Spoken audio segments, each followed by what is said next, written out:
네, 오늘 7월 14일 화요일 날 새벽 예배 나오신 우리 성도님들을 환영합니다. 오늘 본문의 말씀은 시편 147편입니다.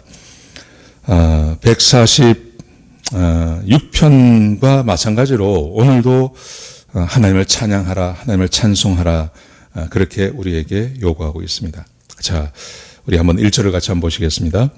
할렐루야, 우리 하나님을 찬양하는 일이 선함이며 찬송하는 일이 아름답고 마땅하도다. 세상에서 가장 아름답고 세상에서 가장 좋은 일, 선한 일, 그것은 사람이 하나님을 찬양하는 일이라고 말씀하십니다.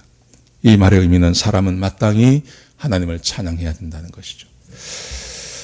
우리 이 찬양이라는 것은 우리의 겉으로 드러나는 것을 말하는 게 아니라고 생각합니다. 그것은 마음에서 실제로 하나님께 감사하는 마음이 있고, 하나님께 영광을 돌리고 싶은 마음이 있고, 하나님께 찬송을 드리고 싶은 그 마음이 우리 마음 가운데 있어야 하는 것이죠. 자, 왜 그런지, 하나님을 찬양하는 것이 왜 그렇게 중요한지를 먼저 설명하십니다. 이것은 대략적인 설명을 말하는데요. 2절부터 4절까지 그렇게 기록되어 있습니다. 왜 하나님을 찬양하는 것이 가장 선하고 아름다운지 시편 기자는 이렇게 설명을 하고 있습니다. 2절을 보십시오. 여호와께서 예루살렘을 세우시며, 하나님께서 하신 일을 말합니다. 하나님께서 예루살렘을 세우셨습니다. 예루살렘을 세웠다는 말은 나라를 세웠다는 말입니다. 이스라엘 백성들에게는 나라, 예루살렘, 그러면 나라를 말하는 거죠. 하나님께서 나라를 세우셨습니다. 이 말의 의미는 우리에게 적용하면 이런 것입니다. 지금 나라를 있게 하신 분이 하나님이십니다.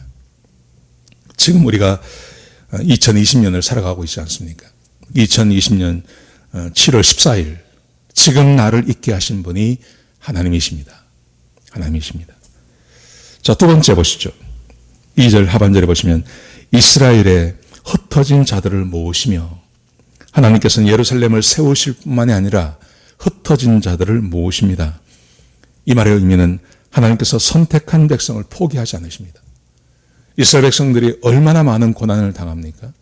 그리고 예루살렘에 함락을 당하기도 하고 먼 나라로 쫓겨가기도 합니다. 그런데 하나님께서 그들을 잊지 아니하시고 다시 돌아오게 하셨습니다. 하나님께서는 한 번 선택하신 자기 백성을 포기하지 않는다는 말입니다. 지금 우리가 어떤 형편이 있든지, 지금 내가 어떤 어려움이 있든지 여러분 기억하십시오. 하나님께서 우리 포기하신 거 아닙니다. 우리를 포기하지 않으셨습니다. 자, 3절을 보십시오. 상심한 자들을 고치시며 그들의 상처를 싸매시는도다. 상심한 사람들, 살아가다가 절망 가운데 빠진 사람들, 하나님께서 그들을 고쳐주시고 상처를 꿰매주십니다. 이게 하나님이 하시는 일입니다. 그러므로 하나님을 찬양하라고 말합니다. 지금 절망 가운데 계십니까? 여러 가지 이유로 마음의 힘이 좀 빠지고 또 절망이 찾아오고 하십니까? 그러면 하나님을 기대하십시오. 하나님은 반드시 우리를 고치십니다. 우리가 절망 가운데 있는 것, 그 하나님이 하시는 거 아닙니다. 마귀가 하는 것입니다. 절망 가운데 있는 사람을 세워주시고 고쳐주시고 그의 상처를 싸매시는 일 하나님이 하십니다. 4절을 보십시오. 그가 별들의 수효를 세시고 그것들을 다 이름대로 부르시는도다. 이 말의 의미는 하나님께서 우리를 아신다는 말입니다.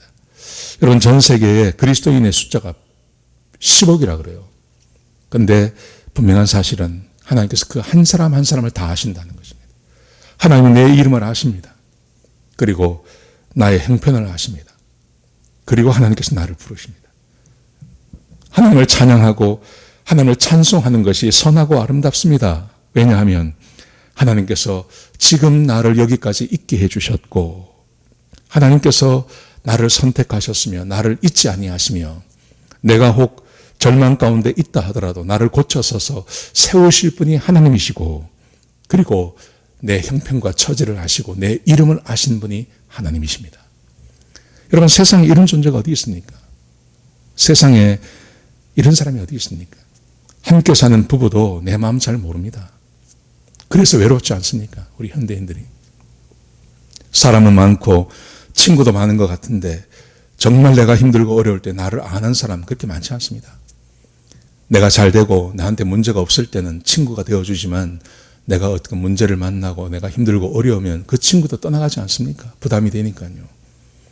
근데 하나님은 우리를 떠나지 아니하시고 하나님은 우리를 세워주시고 우리의 필요를 채워주시고 나의 형편을 아시고 나를 도우시는 분, 그분이 하나님이시라는 거죠. 자, 그 다음 말씀해 보시면, 자, 5절부터 9절까지 말씀해 보시면 이런 하나님께서 구체적으로 우리를 어떻게 다스리는지를 설명하고 있습니다. 두 가지를 말씀하십니다. 첫 번째는 하나님은 정의로우신 분이라는 거죠. 하나님은 나를 대할 때 정의롭게 나를 대해 주십니다. 자, 5절을 보세요. 우리 주는 위대하시며 능력이 많으시며 그의 지혜가 무궁하시도다. 하나님은 위대하시고 능력이 많으시고 지혜가 무궁하십니다. 그렇죠? 이 온 세상을 창조하신 하나님, 그 지혜가 얼마나 뛰어나십니까? 그 지혜가 얼마나 뛰어나십니까? 하나님께서 만들어 놓으신 이 세상의 모든 것, 쓸모없는 것 하나도 없습니다.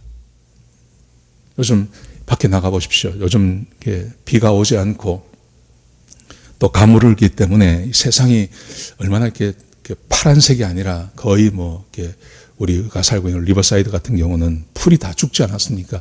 그런데 그것도 아름다워요. 한번 여기 언덕이나 산에 한번 가보십시오. 풀이 파란 것만 아름다운 게 아니라 그 풀이 파란기가 다 빠지고 지금은 거의 다 이게 시들어진 그 모습인데 그것도 아름다워요. 근데 사람이 어떻게 그걸 아름답게 할 수 있겠습니까? 근데 그것도 아름다워요. 산을 보시고 언덕을 보시고 우리가 살고 있는 이 땅을 한번 바라보십시오. 아름다워요. 아름다워요. 그게 하나님의 능력이죠. 근데 이 하나님의 이 능력을 가지시고 뭘 하시는지 보세요. 6절을 보세요. 여호와께서 겸손한 자를 붙드시며 악인들은 땅에 엎드려 지내시는도다. 근데 이 능력과 이 지혜와 이 위대하신 것을 가지시고 하나님께서 하시는 일이 뭐냐 하면 겸손한 자를 붙들어 주시고 악인들을 땅에 엎드리게 하십니다. 여러분, 사람이 살아가면서 가장 마음이 상할 때가 있습니다. 공정하지 않으면 마음이 상합니다. 특별히 우리처럼 이렇게 이민 와서 사는 우리 이민자들에게 우리 마음 가운데 항상 한 가지 좀 찝찝한 마음, 우리 마음에 우리도 모르게 가지고 있는 그런 어떤 자격지심이라 그럴까요? 여기 살고 있는 백인들이, 여기 살고 있는 이 미국 원래 사람들이 우리를 공정하게 대하지 않으면 어떡하지? 하는 그런 두려움이 있습니다. 그래서 공정하지 못한 일을 내가 당했다고 생각하면 얼마나 우리 마음이 상합니까? 근데 하나님께서 이렇게 말씀하세요. 하나님의 능력과 하나님의 지혜와 그 많은 것을 가지시고 하나님께서 이 세상을 다스리시는데 어떻게 하나님께서 하시냐면 겸손한 자에게, 여기서 겸손하다는 것은 하나님을 의지하고 하나님 바라보는 사람을 말합니다. 하나님께서 그런 사람들에게는 붙들어 주시고 그리고 악인들에게, 자기의 힘을 믿고 있는 사람들에게 그것은 거꾸로 들으신다 말씀하세요. 하나님은 그렇게 세상을 통치해 나가십니다. 우리를 그렇게 대우해 주십니다. 여러분, 그러므로 겸손한 사람 되시기 바랍니다. 악한 자 되지 마십시오. 악을 행하는 자 되지 마십시오. 하나님을 거부하지 마십시오. 하나님을 믿고 하나님 말씀 안에 거하시고 그 하나님을 바라보는 겸손한 사람이 되십시오. 그러면 하나님께서 끝까지 우리 붙들어 주십니다. 이게 하나님의 통치입니다. 두 번째 하나님께서 이 세상을 통치하실 때 이렇게 다스리십니다. 7절을 보십시오. 감사함으로 여호와께 노래하며 수금으로 하나님께 찬양할지어다. 하나님께 감사하라고 말하죠. 왜냐하면 자, 8절을 보십시오. 하나님의 통치를 말합니다. 그가 구름으로 하늘을 덮으시며 땅을 위하여 비를 준비하시며 산에 풀이 자라게 하시며, 하나님께서 이 세상에 하나님의 능력과 힘으로 하나님께서 하시는 일이 있습니다. 그게 바로 이 세상에 비를 내리신다는 것입니다. 이 말의 의미는 이 세상의 필요를 하나님께서 채우신다는 말입니다. 비가 필요한 곳에 비를 내리십니다. 태양이 필요한 곳에 태양을 내리십니다.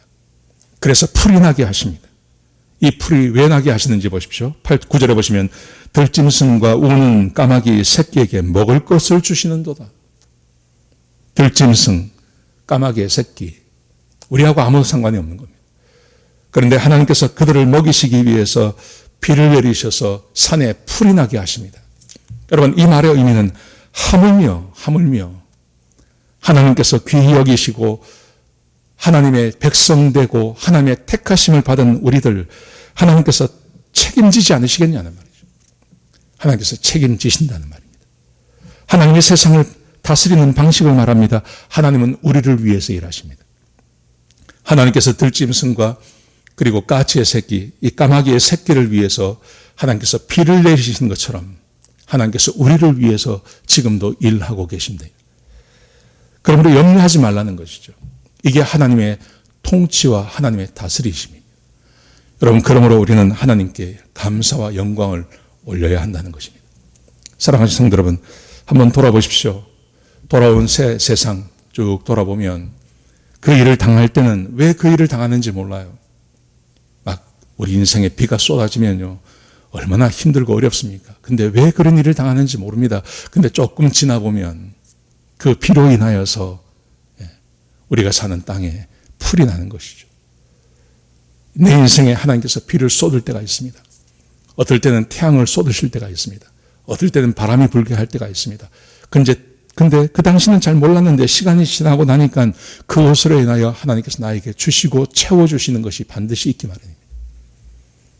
세월을 돌아보면 하나님께서 나를 위해서 일하신다 하는 것을 생각할 수 있어요. 그러므로 염려하지 말라는 겁니다. 자, 보십시오. 하나님께서 세상을 다스리시는데 하나님은 정의롭게 다스리십니다. 하나님은 나를 위해서 일하십니다. 그러므로 염려하지 말라는 겁니다. 걱정하지 말라는 겁니다. 하나님을 사랑하고 주님 말씀 안에 거하라는 것입니다. 자, 그러므로 사람이 해야 할 것이 있습니다. 오늘 본문에 보시면 하나님이 우리를 이렇게 다스리십니다. 우리를 이렇게 역사해 주십니다. 그러므로 사람이 해야 할 것이 있습니다. 이런 것을 하십시오. 10절을 보십시오. 여호와는 말에 힘이 세다 하여 기뻐하지 아니하시며, 하나님께서 기뻐하시는 것이 있습니다. 하나님의 마음을 기쁘게 해주는 것. 이렇게 말씀하세요. 어떤 말이 있는데 그 말이 힘이 아주 좋아요. 그래서 잘 달립니다. 혹은 일을 잘 합니다. 그걸 보고 하나님께서 기뻐하지 않으신다는 거예요. 그 다음 보십시오. 사람의 다리가 억세다 하여 기뻐하지 아니하시고, 사람의 다리가 억센 것. 달리를 잘하는 사람, 우사인 볼트 같은 사람이요. 막 세계 사람들의 찬사를 받지 않습니까? 저도 우사인 볼트가 달리는 걸 보면요, 참 기분이 좋아요. 얼마나 잘 달리는지 시원시원하게 달립니다. 그걸 보면 얼마나 기분이 좋습니까? 세상에 능력과 힘을 가진 사람들이 참 많습니다. 유현진 선수 얼마나 공을 잘 던집니까? 그걸 보고 있으면 얼마나 기분이 좋습니까? 세상에 과학자도 많고 세상에 예술가도 많고 피아노를 잘 연주하는 사람, 뭔가를 잘 만들어내는 사람 보고 있으면 얼마나 사람들의 찬양을 받습니까? 사람들이요. 그런 사람들이. 근데 이렇게 말합니다. 그 사람들을 보면서 하나님께서 기뻐하지 않으신다는 거예요. 그런데 하나님께서 기뻐하는 사람이 있습니다. 보십시오. 11절을 보십시오. 여호와는 자기를 경외하는 자들과 그의 인자하심을 바라는 자들을 기뻐하시는다. 하나님께서 기뻐하시는 사람, 하나님을 경외하는 사람, 하나님의 인자하심을 바라는 사람. 여기서 인자하심을 바란다는 말은 하나님의 변함없는 사랑을 기대하는 사람. 하나님께서 나를 사랑해 주시지. 하나님은 변하지 않으셨지. 그리고 그 사랑을 기대하는 사람을 하나님께서 기뻐하시는 거예요. 여러분, 우리는 어떻게 보면 뛰어난 능력도 없고, 그래서 이 세상으로부터 그렇게 조명도 못 받고 주목도 못 받는 인생들이 참 많습니다. 그렇지만 하나님께서 나를 주목해 보시고 하나님께서 나를 기뻐하시면 문제가 없는 겁니다. 지금 당장이라도 하나님께서 나를 기뻐하게 하실 수 있습니다. 오늘 하루의 삶을 살면서 하나님께서 나를 기뻐하시게 하실 수 있습니다. 그게 바로 하나님을 경외하는 겁니다. 하나님의 사랑을 기대하는 겁니다. 하나님께서 나를 사랑하셔. 하나님이 나를 축복하시지. 그래서 내가 하나님의 말씀에 순종할 거야. 라고 살아가는 삶. 그 사람을 보실 때마다 하나님께서 이 세상에 어떤 뛰어난 사람을 볼 때 하지 않으시는 그 하나님이 기뻐하는 마음을 가지고 우리를 보신다는 거예요. 오늘 본문의 말씀이 우리에게 그렇게 말합니다. 여러분, 우리가 하나님을 찬양해야 됩니다. 왜냐하면 하나님께서 공의로 우리를 다스려 주시고 하나님께서 정의로 우리를 다스려 주시고 하나님께서 우리를 위해서 일하십니다. 근데 그 하나님께서 기뻐하시는 것, 하나님을 경외하고 그리고 하나님의 변함없는 사랑을 기대하는 사람들에게 하나님께서 기뻐하십니다. 그 말의 의미는 그렇게 하는 사람에게 하나님께서 정의를 베풀어 주신다는 겁니다. 그리고 그들의 필요를 채워주신다는 것입니다. 오늘 하루를 살아가실 때 이 말씀 기억하고 사셨으면 좋겠어요. 하나님께서 기뻐하시는 일을 하십시오. 하나님을 경외하십시오. 그리고 하나님의 사랑을 기대하십시오. 그러면 하나님께서 우리의 필요를 채워주시고 오늘 하루가 복되게 해주실 것입니다. 이런 은혜가 우리 성도들에게 임하는 귀한 하루가 되시기를 주의 이름으로 축복합니다. 기도하시겠습니다. 하나님, 귀한 말씀 주셔서 감사합니다. 오늘 하나님의 말씀에 하나님께서 어떤 분이신지 우리에게 알게 해주셔서 감사합니다. 하나님의 세상의 주인이시고 세상을 다스리십니다. 하나님, 그렇지만 그 하나님께서 기뻐하시는 것이 있습니다. 하나님을 경외하고 하나님의 인애를 바라는 자를 하나님께서 기뻐하신다고 말씀하셨습니다. 간절히 바라옵기는 우리 사랑하는 성도님들 오늘 하루를 살아갈 때 하나님을 경외하며 하루를 살아가게 하시고 하나님의 인애를 바라며 하루를 살아가는 그런 귀한 우리 성도님들이 되게 하여 주옵소서. 그래서 하나님께서 약속하신 대로 하나님의 정의가 우리 성도들의 삶에 임하게 하시고 하나님께서 일하시는 그 은혜가 우리 성도들에게 임하게 하여 주옵소서. 오늘 하루가 이렇게 복된 하루가 될 수 있도록 역사하여 주옵소서. 주님 감사합니다. 예수님의 귀하신 이름으로 간절히 기도드렸습니다. 아멘.